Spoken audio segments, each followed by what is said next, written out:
Yes, yes. Let's go ahead and begin. Before we begin, I do see that we have a small crowd, but thank you to those who are here. And I just wanted to give a warning about the chat. If we can just keep it at an appropriate level and not too distracting level. I know that it is a way for us to be chit-chatting and communicating, but just so it doesn't get too distracting. And then towards the end, there will be a 15-minute Q&A. So any questions that you have, we are more than happy to answer them at the end. Well, hello, San Francisco State University. Welcome to Workshop Wednesdays. Those of you joining us live, hello, and many of you watching on the recording later, thank you for being here and spending your time with us. This is brought to you by the Associated Students and Senior Director of Productions at Associated Students, Mr. Horace Montgomery. We always like to shout him out, say hello. And we have with you tonight the depot manager, Paloma Abarca. She's a senior at San Francisco State and she manages the depot, and she's really the brain power behind Workshop Wednesdays. So thank you for having us.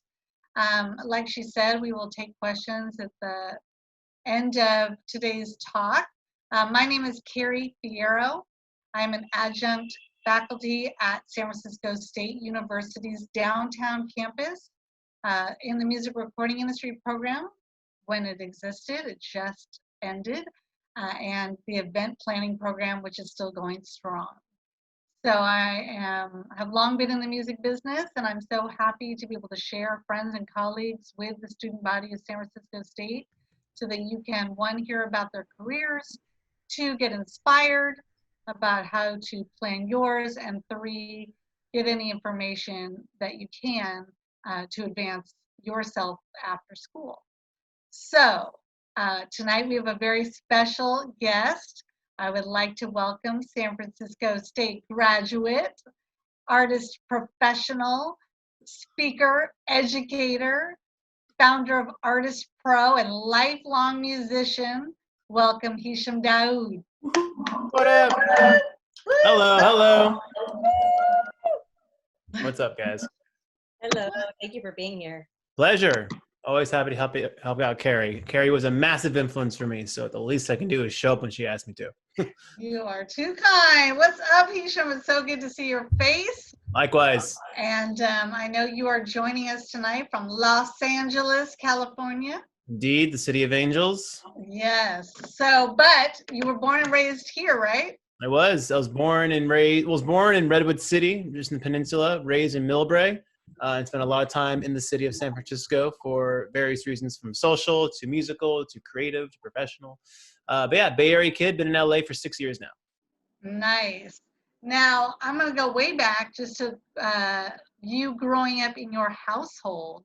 Was music a big influence in your household or in your culture, or people you grew up around? Did that get you interested in being a musician? Yeah, I mean, I'm the youngest of 3 siblings, so I was just scrapping to be cool at any level in the eyes of my siblings. But my siblings were just major music fans, I guess you can say. I was kind of coming up around the time of MTV and music videos, and my sister was really into like world music. My brother was really into alternative rock and dance music, electronic music. And whenever they were done with CDs and whatever it is, they would just give it to me. And I would just absorb it. So I kind of took what I could get, hence, I guess, like the diversity of interests I was into in terms of music. And then in terms of like playing it, my dad's always been a man of mystery in many ways. But he would always just randomly bring home random stuff, just stuff.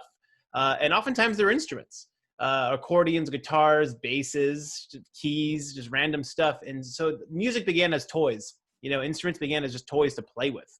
Eventually I kind of realized that you can organize those noises into musical sounds a little bit. But yeah, music was always an influence. My parents were music lovers, not really musicians or, like really deeply interested in music and to the point where they push us for it. But no, music began as just something I would absorb from my siblings to things I would play with to eventually the way I would form bonds with friends. What instruments did you start out playing? If we're talking about high school years. Yeah, so high school years, by then I was very much focused on drums and percussion. I mean, as a parent, Kerry, I'm sure you can relate. If Gianardo was like, I want to play the drums, you're like, dude, of all of them, not only are they the loudest, but frankly, they can be the most expensive because a drum set is an ensemble of individual instruments. And sometimes one crash cymbal could be as much as a really nice electric guitar, man. So shout out to my parents for putting up with that, frankly. But by then, yeah, it was percussion based. Let's see, I played keys here and there, but no, by then I was strictly playing the drums by then. Okay, gotcha. Now, leaving high school, you went to San Francisco State University, and I'd love you to describe how you came up with your major, because it was very special and unique. Yeah, well, before SF State, it was UC Irvine. I went straight out of high school because I went to a college preparatory high school. So everyone around me was going to Stanford and Yale and all these really nice schools, and I didn't know what I wanted to do at that point. So if it had the letters UC in front of it, it was good enough for me, man. My sister went to UCLA. I was like, I guess it's a good school. But when I was there, I really didn't discover much academically, aside from they didn't have what I wanted to study initially, which was just business. But I really discovered, I mean, God, cliche, but myself, I guess you can say. I was skateboarding all the time. I was in bands. I was playing the drums. And I was really lucky, man. Around like 17, 18, I just was like, yeah, I kind of see the world for what it is. And music's kind of the only thing that's been true the whole time. I kind of want to focus on that a little bit. So 2 years into a very expensive school, and I'm playing in bands and, like missing finals here and there, especially midterms, to play music, I was kind of like, all right, I kind of see where the priorities are. So I left and, talk about a culture shock. I went from Orange County, UC, to back to the Bay Area at a community college. And it was quite the kind of shock for me there. And I mean, look, I knew what I wanted to do was just to be a musician, to be a performing artist. I guess you can say a performance artist in that regard. But having, immigrant parents, they don't care how successful you are unless you have an education. So I had to get a degree. I mean, me and my mom were like, whew, it got heavy at times. So it was while I was at SF State, which I was just so hungry and desperate to learn about the industry, when I found an open house for the, I guess now defunct, MRI program. And I saw Gian was a guest speaker, Kerry's husband, Gian Fiero, who is an instructor then at the time. He gave the whole spiel about career planning. And unfortunately, those two words were foreign to me. Career planning, what's that? College preparatory, I've heard of. Didn't really help a whole bunch. But career planning. Particularly music industry career planning. Look, back to when I was a kid, I would look at MTV and I'd be like, that, just that. I want to do that, something with that. That's all I want to do. And I went to 3 different open houses or whatever because my parents were like, nah, we're not going to pay for that. Just to hear Gian talk because he was so riveting and compelling. I was like, hold on, you mean to tell me there's a pathway to this? It isn't all luck that my parents and friends were all telling me there's a pathway to get there? I'm in. So I was studying music business with Gian and got my first gig out of his class doing marketing for DJ Shadow, a hugely influential artist that I've been a big fan of a lot. And at the time, I was like, I'll do anything, dude, anything for Shadow. And I literally did. I packed T-shirts and, I was doing marketing. A little bit, tell them about, just in case they've never heard of DJ Shadow, like what's his genre, what's his thing? Yeah, I mean, DJ Shadow is a legendary turntablist, instrumental hip-hop artist. He really came to rise in the year 1996 when he produced at the time, the first ever all sampled record that was called Introducing. And he literally pioneered, I guess you can say, just turntablism, down-tempo instrumental music, man. He's a pioneer in that regard. So if you've definitely heard some of his songs in commercials by now or in movies, I mean, he's everywhere. And at this point, you're a senior, right? At this point, I think I'm a junior. And did you made a special major? Basically, yeah. I mean, I kind of worked out a deal with SF State a little bit where I would do certain electives at the MRI program focused around the music business. And I would major in marketing only because I was doing marketing for Shadow at the time. I mean, I was like, I might as well just apply this to the music business. And that's kind of how I fell into my niche. I mean, San Francisco. But you got to say, how did you meet DJ Shadow? Because there's one step, because I know your story. Yeah. It's a big step. It's a giant leap, actually. Gion's class culminated not with a final exam per se, but with a 7-minute thesis presentation where you were to present how you plan, prepare, and position yourself for a career in the industry. Half that grade came from Gian. Half the grade came from his industry friends, which if you're a student at SF State trying to make it in the music business, you have no industry friends. So you want to make friends with his friends. And I presented, and I caught the attention of a former student of Gian's also, and former MRI graduate in the name of Mike Feedback, who at the time was Shadow's product marketing and merchandise manager, who gave me his business card, and I interviewed with him and got the gig. Yeah, I mean, it's a good first step in like how critical networking is, right? Just from the very beginning, connecting one person to the next opens up this door. So you start working with DJ Shadow, and in what ways did you work with him? Again, San Francisco, 2010. This is like the early days of what we now call social media marketing. I mean, I was managing his MySpace page, I was managing his I Like page, Reverb Nation, doing product design for the merch store. I mean, a lot of like what we would call busy work. But again, I didn't know how to work Photoshop. I didn't know any video editing skills. I didn't know any of this stuff. So I was a sponge. And Mike saw that. Mike definitely saw that, because there was another SF State student who was interning, I think just for the electives, didn't really care too much about being in the music business, where I was like, I saw this as like, this might as well be like Capitol Records working for Michael Jackson. Like, this is the biggest thing to me. Yeah. So I was doing mostly what you would call digital marketing, early days of just social media marketing. Was it unpaid internship or was it a paid? It was unpaid internship. Oh yeah, and I was driving from at the time my parents had a whole thing, so we moved to Foster City, and he was in Mill Valley. So if you're a Bay Area kid, you understand how long of a drive that was. But I loved it. I soaked it up, and those are very, very fond memories, frankly. That's awesome. Okay, so you work with DJ Shadow, and then what's the next little step in your career that got you working with Fame House? I think actually I think the launch pad of that was Mike was friends with this guy named Bruce Houghton, who is the editor of Hypebot.com, which is like a leading music tech blog. And there was an event, the SF Music Tech Summit in San Francisco. And Bruce is like, do you know anyone who could like just go and like write about it? Again, Mike never saw my journalism skills, but he saw I was reliable. I was like, that kid was good. Have him do it. And then again, I was just hungry for anything. And then when I went to that first SF Music Tech, my eyes opened up, because I saw like, wait, time out. This is the music industry. This is what's changing the industry. Technology is what's really, really moving the industry. Not MTV, not all the stuff you see on TV. It's these guys, these relatively boring dudes in suits, frankly, but I was just so captivated. Like, hold on, all the change is happening mostly here in the Bay Area. So again, I was a sponge. I had to learn all this material and then regurgitate it back to the industry. I had a blog, so I ended up getting an internship at Hypebot and just writing about events, writing about new technology products, writing about my own opinion pieces. And that really kind of grew my name a little bit. People kind of knew me as that dude, the SF music tech guy, I guess you can say. And I was still a senior at SF State at this time, actually. But I just kept in touch with Mike. We just, we stayed friendly. I helped him out by sending him new, tech companies his way. But then he approached me saying that, the work that we did for Shadow got the attention of Pretty Lights, who at the time was a very hot up and coming glitch hop electronic artist, as well as Josh Wink, who is a legendary house producer in Philadelphia. And those three artists was the formation of Fame House. And Mike was like, do you want to do this thing with me? And that's the origin of Fame House in his living room, just setting up a little shitty website and doing the same marketing services we did for Shadow across these three others. Because we were like, I think this whole digital marketing thing, I think it's going to be a thing that we can really like sell to artists. That's amazing. Okay, so let's pause on your career and let's talk about like the lessons there.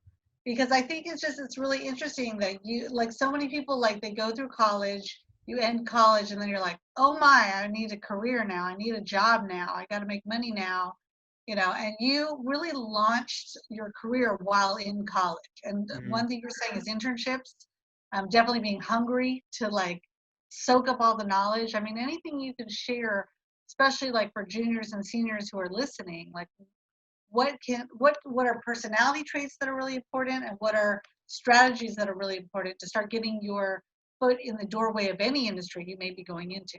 Yeah, I would say maybe look, I just knew the music industry. I kept it broad, man. Like, I didn't say marketing. I was like, what? Is that an opportunity? I'll do it. Journalism? Is that an opportunity? I'll do it. I even interned for a digital distribution company, which was horrible, but I was like, I'll do it.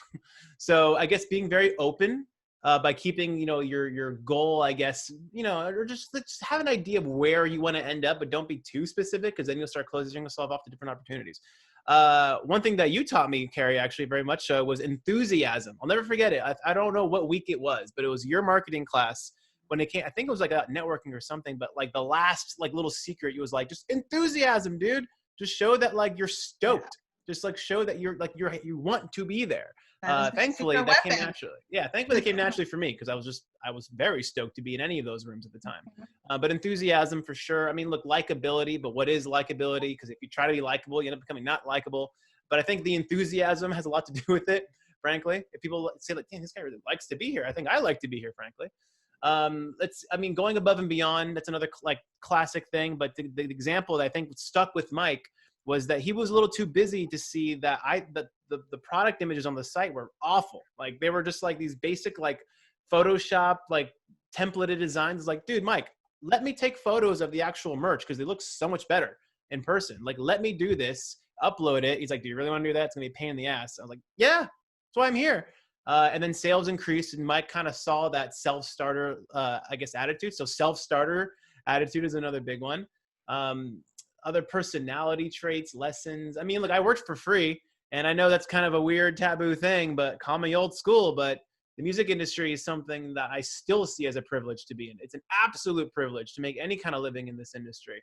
So I was happy to work for free. Also, the luxury of living at home at the time and, being a student. So I knew that wasn't going to last forever. So, like, there's no better time than now, frankly. And look, sacrifices were abound. I mean, I didn't really have much of a social life. And yeah, I mean, I was definitely depressed a bunch, but I kind of channeled that into more positive things like making music. So likability, enthusiasm, above and beyond cliche, doing independent research, saying yes to almost anything you can, frankly, within reason, of course. And then just not worrying about how you're going to connect your dots, but just build the dots, man. Just get as many dots as possible, and they'll connect themselves as you go. I love it. Thank you. I hope everybody soaked all that up, because that was definitely all true. Okay, so you graduate from college. Yeah, almost begrudgingly. And you meet techno legend Richie Hawtin. Tell me about that. How did you meet him, and what? How that took up probably 4 years of your life? Mm-hmm. Tell Yeah, me that was all a whole about. Tell us thing. about that experience, and tell us also who is Richie Hawtin. Yeah, because I didn't know who he was when I met him first either, actually.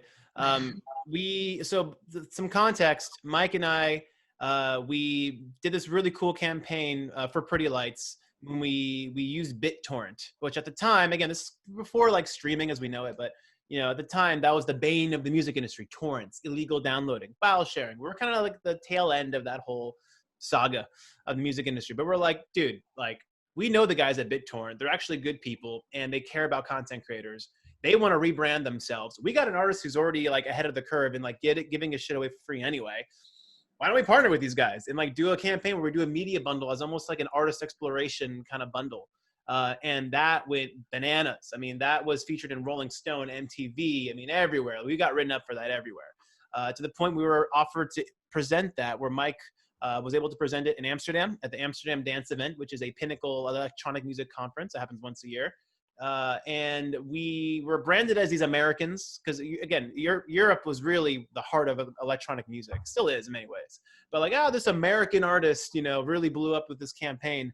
And in the audience was the techno legend that is Richie Hawtin. So Richie Hawtin emerged in the early 90s out of the early like acid techno scene, was hugely influential as a technology pusher.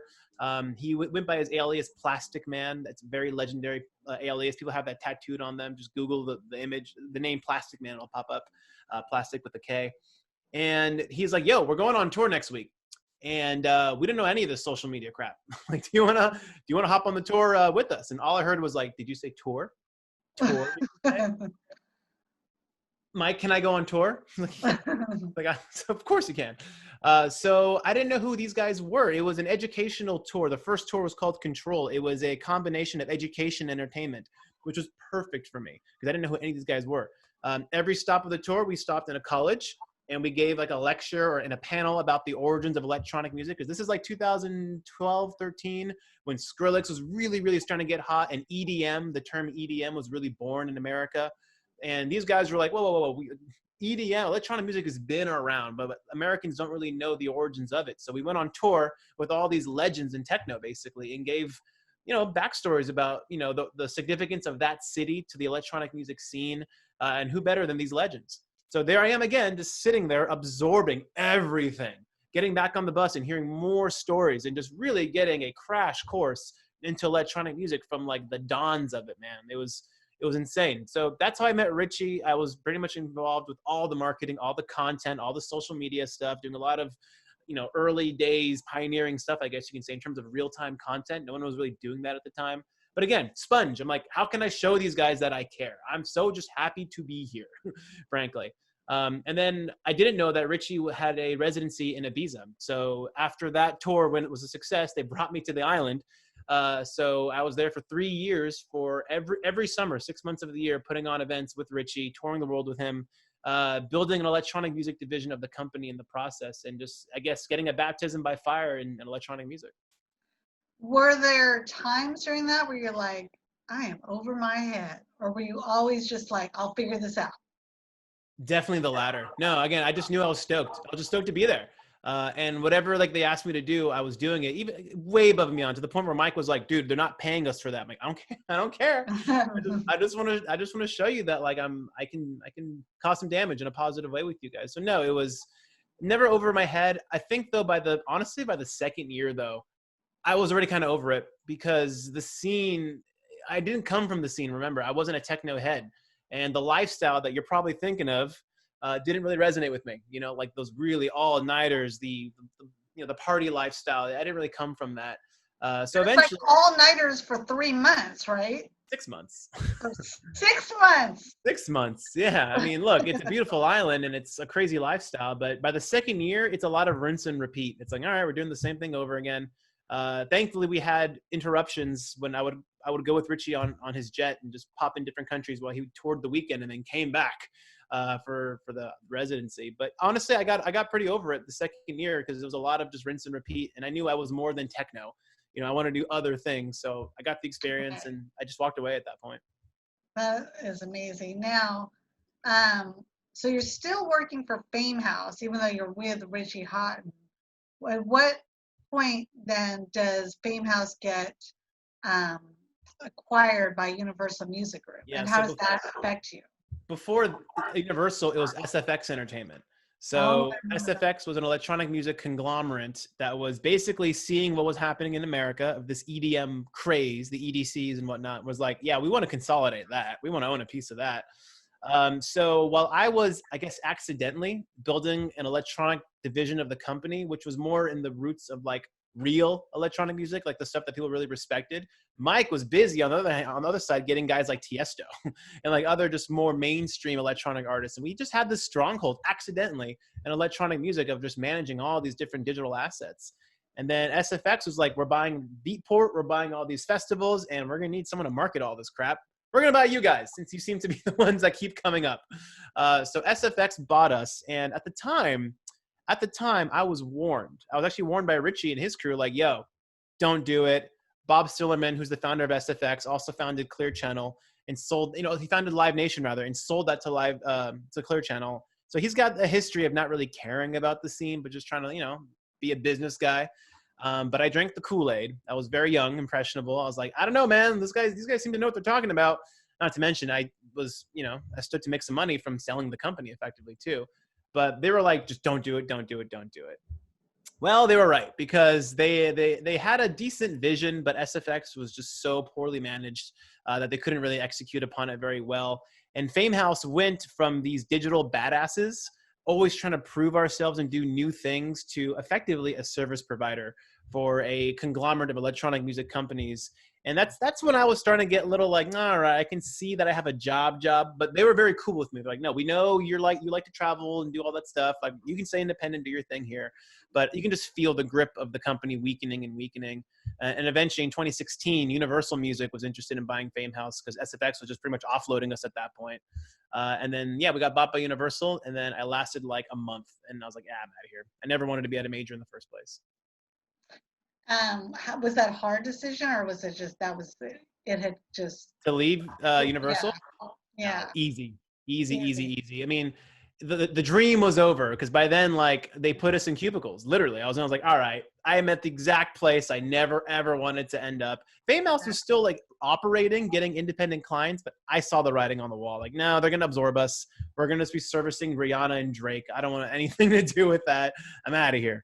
So Right. no, it was very, very easy for me to leave. All right. So then what's the next step? Like, is this the point where you go to Los Angeles?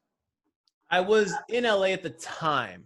Yeah, I was already in LA by then. I knew that I loved marketing, and I knew that I wanted to keep doing it. So I took some clients with me. Some clients were like, if you leave Fame House, we're going with you. One of them I still work with to this day, Tom Hulkenborg, aka Junkie XL. He's a film composer. So if you've seen Deadpool, Mad Max Fury Road, Batman vs Superman, the new Terminator that came out, the new Justice League that's about to come out, Zack Snyder's cut. He's the man behind all that. He had a very historic electronic run himself in the 90s and 2000s. I'm still with him to this day, doing digital marketing and marketing campaigns for his film scores, but also for him. And I knew, being a recipient, Kerry, from you and Gian, that like I really actually enjoyed the academic setting of the music business. I love talking about this stuff. I was a recipient of so much guidance, and it made all the difference for me. And I just love this industry a lot. So I was like, I kind of want to like teach. I think I've got quite an experience, and I kind of want to give some of this back. And I think there's no better way to know that you understand something if you can teach it back to people. And I kind of honestly, after especially the SFX and Universal thing, I want to be around that passion again, man. I wanted to be around that young hunger. Like, I want to be in this, people who recognize it as for what it is. So I eventually found the school called Icon Collective here in Burbank. And I started teaching music business there, eventually started writing the curriculum there, and with naturally a focus on marketing. But I was still doing independent, basically being a one-man show, doing digital marketing for a slew of clients.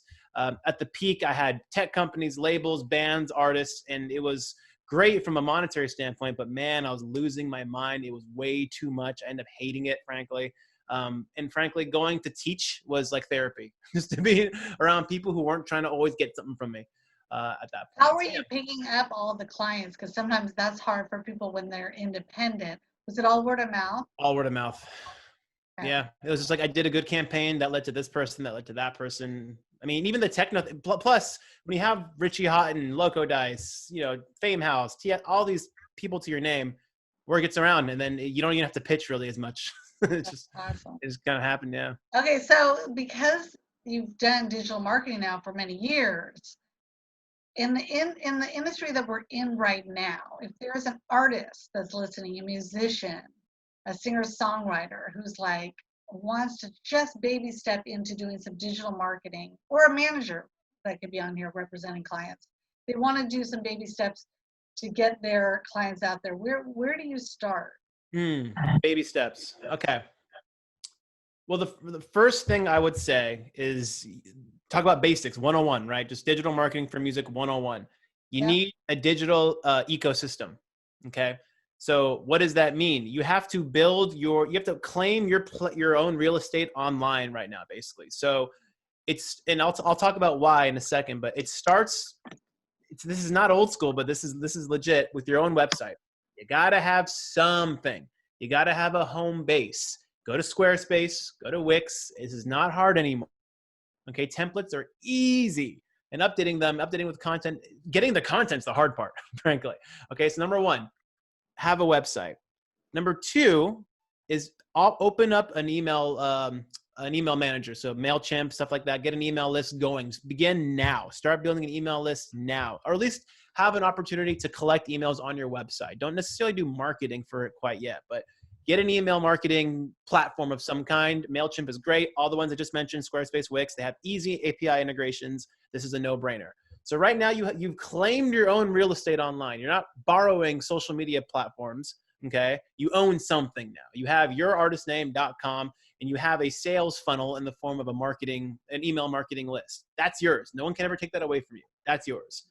From there, of course, populate the necessary social media channels. Claim your Instagram, claim your Twitter, claim your Facebook, claim your YouTube channel, claim your SoundCloud, claim your TikTok, if that's going to stick around, who the hell knows, okay? So just have those assets there for now, of course. I mean, those are the primary distribution platforms, I guess you can say, that you would require. And I'm just going to stop there because you asked for just like the basics, like yes, 101, claim those things. I love it. And then my next question would be, a little more advanced, give us the concept of what visual storytelling is. Well, you have to ask yourself, when it comes to marketing, where are the eyeballs? Okay. Now we live in a multiplicity of niches, right? There is not, I mean, even mainstream isn't really mainstream if you think about it. Like, we're all kind of doing our own thing. However, the distribution channels are all on the same platforms, effectively, your phone. Okay. So if you look at your phone, you'll notice that the screen is bright, beautiful, 4K, whatever it is, but the speakers are always kind of shitty, right? Like, people don't really care about the audio as much right now. We live in a very, very, very visual world. So you need to have, in terms of like early developing artists, I always say this, like, of course, your specialty is audio, music, musical storytelling. But people aren't really going to take the time right away to get into that, or they want you in little bits, little bite-sized bits. So you have to come to terms with the fact that you are a content creator, period. You happen to specialize in audio and music, but you need to specialize, or at least get resources for video and photo and just other visual imagery. So in the early days, I really, really recommend people diversify their skill sets. We've all heard the 10,000 hour principle, right? And it rings true in many ways, although there are some misconceptions. I mean, 10,000 hours of what? 10,000 hours of deliberate practice. We'll get that, expertise kind of potent there. But there's a great book actually called Range. I forgot the author, that kind of like hammers home this point of like, nowadays, it's good to diversify in a range of skills that can get you moving a little bit. And look, if you can figure out Pro Tools, Ableton, Logic, trust me, you can figure out iMovie. You can figure out basic Photoshop. You can even figure out basic Premiere. They're all really user-friendly now. If you have a decent phone, you'll have a very nice camera, actually. So boom, a way to attract, video content. Of course, you can get lights and tripods and cameras and step it up. But in terms of the visual storytelling character to your question, what you're really asking me there is like, tell me about adding context to your content. Your content is the music, but then the context, as we said, at the Fame House, we had a whiteboard as, the who gives a shit test. Like, why should people care about this? Seriously, why should people care about it? We know it's a good song. You think it's a good song, but why should we care? Give me as much context as possible surrounding this piece of music, what this piece of music stands for individually, what this piece of music stands for you, like, holistically as a person. What does this mean to you? Maybe some of your audience. And then what are different angles you can present it to me? Could you present a live performance of it? Can you present an acapella of it? Can you present an official video of it? A lyric video, a dance choreography video? Like, just add as much context, even if your audience is small. I really believe that. I really believe in the beginning, you should relish in your obscurity, bask in obscurity, because now you can mess up, man. You can have shitty videos, shaky cameras. It's okay, because you have to define and refine and refine and refine. I mean, you're going to look back a year from now and be like, oh, how did I ever put that out? But it's okay.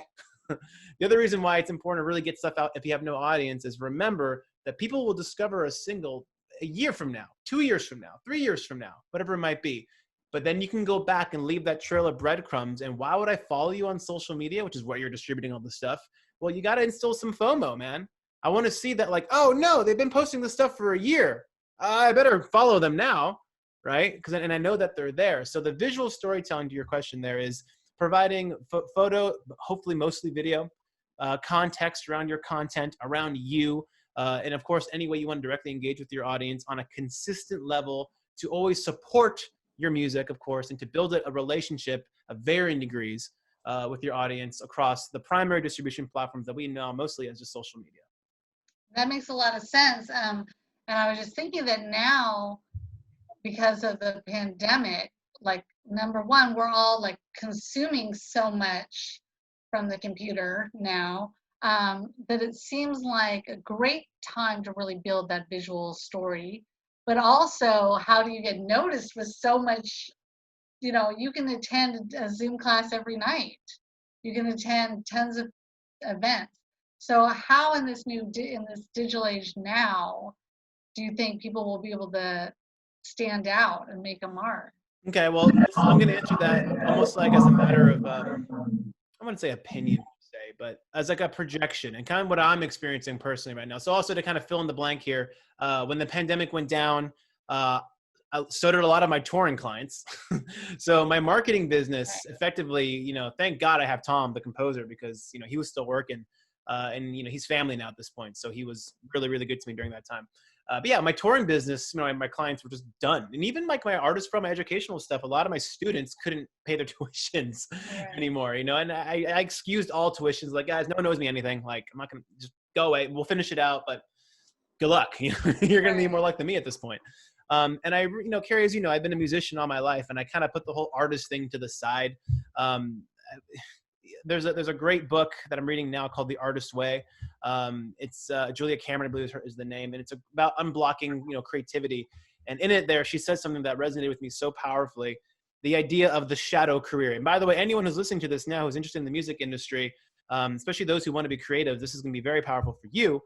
The idea of the shadow career. What is the shadow career? Well, it's the idea that you're adjacent to what you want to do, but you didn't have the fortitude, the courage, that whatever, to really stick to it, okay? And I am a classic example of this because I got into music to be a musician, to be a performance artist, to do this thing creatively.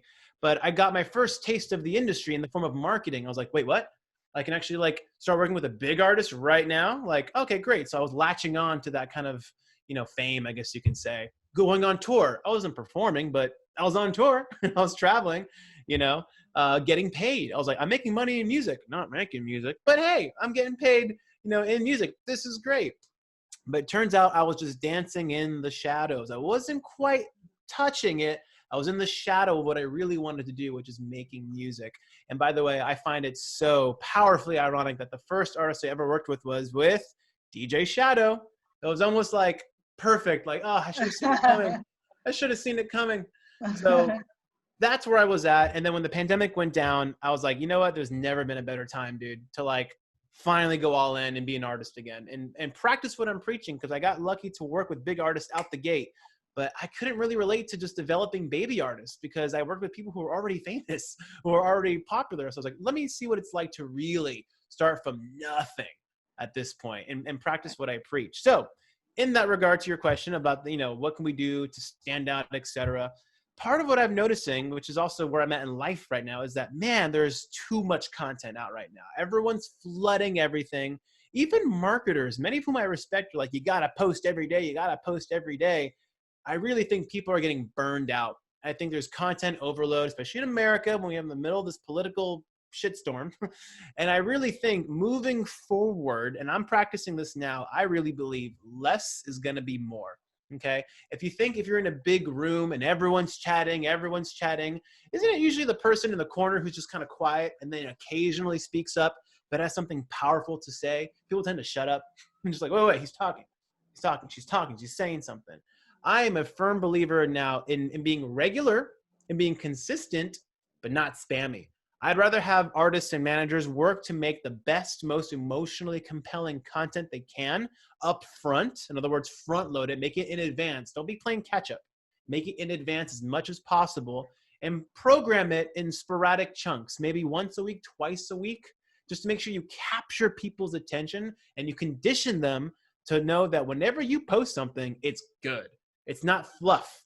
It's not a shrine to you. Look, for some people that works. A shrine to me. I look pretty today. I look pretty today. I look cool today. Whatever it might be. But if you're trying to get your art across, I really think the key here is quality over quantity, because over the course of time, someone's going to look at your Instagram and be like, damn, I can't keep missing this. There's always something really good. So consistency, but always keeping quality at the highest level. And quality, by the way, doesn't mean like a 4K camera and great lighting. It could be just you, an audio microphone, but singing your heart out, man. A really captivating performance. And that's another thing I'll mention too. I had a call with a client about this morning, was that you don't have to wait for the perfect piece of content. In an age when everything is digital, everything is almost a little too polished, I think people are really craving a little more humanity. So it's okay to have an echoey room. I think it's okay to have to hear your breathing and to hear you clearing your lips and, to have a lot more raw emotional things. Think about the things that go viral. It's never like a polished video. It's like a shaky, vertical, in the moment, raw thing. Give people some of that stuff. Give them a little bit more of your humanity, I think, as much as possible. Nice. Thank you for that. Is Artist Pro up and alive right now? And you can Sort of. So, I mean, the plan was, so Artist Pro was 12 weeks of interactive discussion like this, frankly, with Yep. me, but curriculum based. I made 12 weeks of curriculum. And I was kind of like, you know, look, also when the pandemic went down, everyone was rushing this gold rush of education, right? Everyone's an expert in something now. Everyone's a guru in something now. Like, oh, how convenient. And a lot, honestly, that left a bad taste in my mouth. I'm like, dude, I don't want to be selling classes like everyone else now. Like, I don't know, it just kind of rubbed me the wrong way. And number two, I honestly have a whole new outlook now that I'm an artist full time.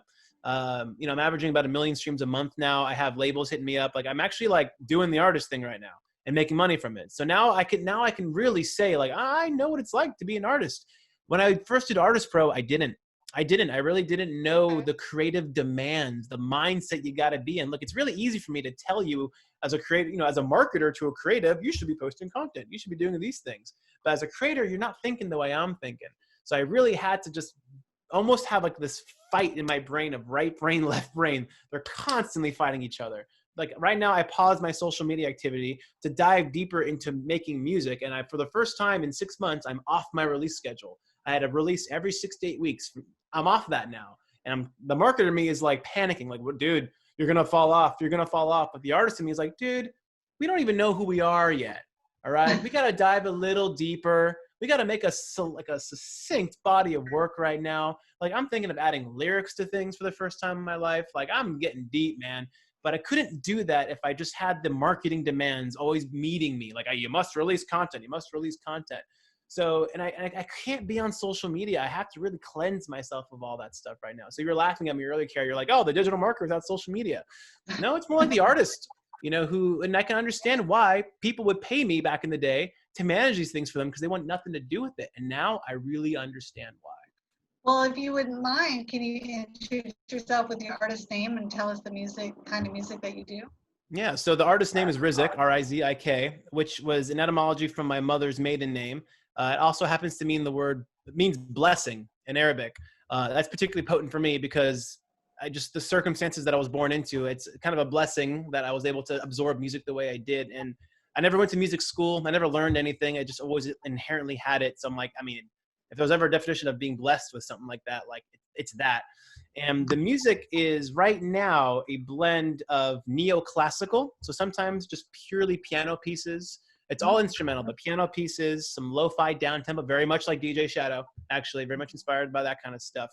And it's all singles based right now. I have about like 10 songs out. I also scored a film, and it's very ambient, piano-y, emotional stuff. That's where it is for now. But I mean, I'm getting toys like these and other ones. I'm really starting to experiment with electronic music, almost like channeling the Richie Hawtin days now, but now on a creative level.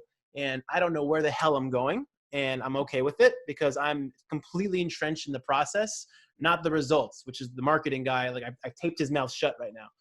And I'm just kind of seeing what I can do creatively.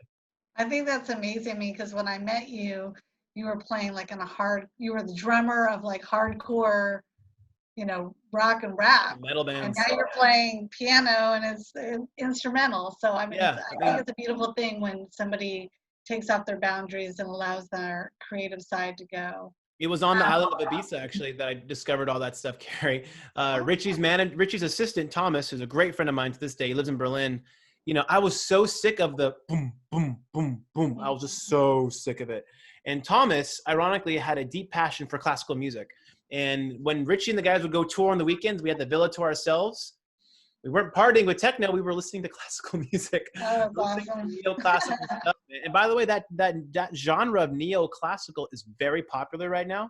Artists like Lambert, Nils Fram, Olafur Arnolds. You know, the last one, Olafur Arnolds, he's an Icelandic composer. He sold out the Fox Theater before the pandemic went down. I was there front row, and it was sold out. But there are people like my age and younger, because a lot of these guys are getting discovered on playlists like Pandora and Spotify when they're working or you know, studying, whatever. And people are like really appreciating instrumental background music, but it's taking the forefront now. So that's where that kind of came from. So one thing you said is I'm making money from music, and I assume that's from music licensing? Is that where you're My making the sources of money from? music are the one that's regular is Spotify royalties. Yes, I'm Okay. in the very few 1 to 2% of people, thankfully, who are actually making decent money from Spotify royalties. Spotify has been very good to me, and the fact that they put me on a lot of editorial playlists. Last I checked, I'm on 9 editorial playlists for Spotify, and as a result, over like 7,000 playlists in general. So the streaming revenue, once you're at 1 million streams a month, you're in decent shape, frankly. And I know it's hard to get, but I was able to position my music well enough and utilize industry relationships, frankly. In other words, call in some favors to get my momentum going a little bit to work there. So that's the recurring revenue. I scored a film, like I mentioned. I can probably announce now, but it's not officially out. But the meditation app Headspace, one of their music curators heard my music on a Spotify playlist and asked me to contribute 10 tracks to the app. So I was hired on a work for hire basis. I don't own any of the music, but there's a focus section of the app. If you go to the app now, if you go to focus and you click music and you click piano, they have just focus music. I'll be entering the rotation in December for it. But yeah, so he heard my music on Spotify, contacted me through a friend as well, and I contributed 10 tracks there. So that's not licensing, that's just work for hire kind of stuff. That's amazing. There. That's amazing. Congratulations. Yeah, more of those, please. Yes, exactly. Well, I think that you got it right with being in this creative cocoon, where like it's like, when you make meat for dinner and you marinate it, the longer you marinate it, the tastier it is. Like I feel like you're in this creative bubble of marinating. And so I look forward to seeing creatively what comes from this. Me too. For sure. Now, just to finish up here, do you feel enthusiastic about the music industry like you did when you were coming out of college? Or does it seem like a rat race, or does it seem like it's troubled, or it's not stable? Like, what are your feelings now, like that you had when you started versus now being in it for a while? Well, number one, it definitely is it can be anything you want. I really believe that it is what you make of it. In the beginning, you kind of got to take opportunities as they come, but it's a very wide industry and there's room for all kinds of personality types and interests. My enthusiasm for what I do and where I'm at has never been higher, frankly. Even though I've learned how, the sausage is made, and look, I've witnessed the politics on the major label side. I've never wanted to be part of that factory machine. To me, music really is so cliche. To me, music is art. It really, really is art and expressiveness. And there is a fine line between, entertainment and arts or music for entertainment's sake or pop's sake or fame's sake versus true, genuine expression, not really caring how wide of an appeal it is. And there's room for you if you want to be on the famous side of music and work with that. And you see a lot of egos, people who love to latch on to the fame and say, I work with so-and-so, and refer to pop stars by their first name. Such an LA thing, by the way. And there are others who really, really care about the music, man. And my enthusiasm for the industry as to where it's going has never been higher, even in the pandemic, because I really think now that people have been robbed a little bit of live performance, live music culture, we're all consuming stuff at home. I really, really believe, this is the optimist in me, that we are on the verge of a cultural renaissance when it comes to the arts, frankly, and music in particular. And I really think that we're still figuring out the economics of all of it because there's a lot of residue from the old industry. Look, don't even get me started on copyright laws. Like, there's a lot of residue of the old industry that hasn't quite caught up to the digital age that we live in now. But the fact that creation, distribution, promotion, engagement has all been democratized now. Like, you can if you want to make music, you can. Like, if you want to get it out there, you can. That used to not be a thing. I still think that's fucking amazing, frankly. And I really think that it's only going to get more and more interesting. And as a technology, as an interest of mine, I wouldn't say I'm a technologist per se, but I love seeing how technology moves entertainment and the arts forward, especially for music. So my enthusiasm for it is extremely high. I think it's still a good time to get into it. I think now plant your seeds now, man. Get in your cocoon and get ready, because I think people they can't wait to come to a live show once this thing's lifted. Okay, we do have one question. What are the 3 important marketing tips one should keep in mind when marketing events or an artist? Events for an artist. I'm assuming we're Events talking, or artists. oh, events or art. Well, no, two different things. When marketing, well, okay, I'll throw the cliche term branding. Okay.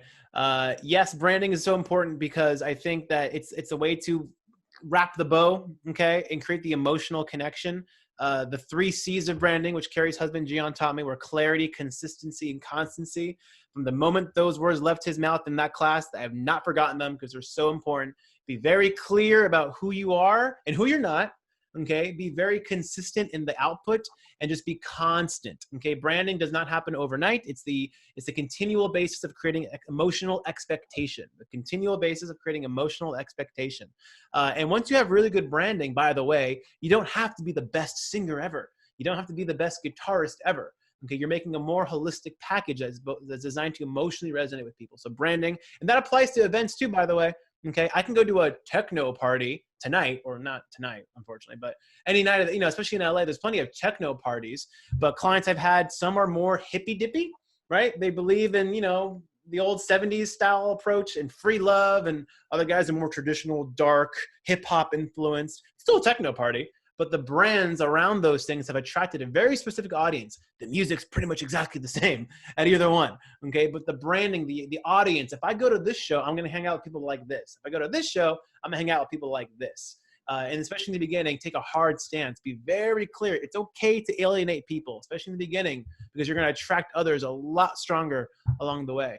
I can that's the most important one, frankly, just branding across the board.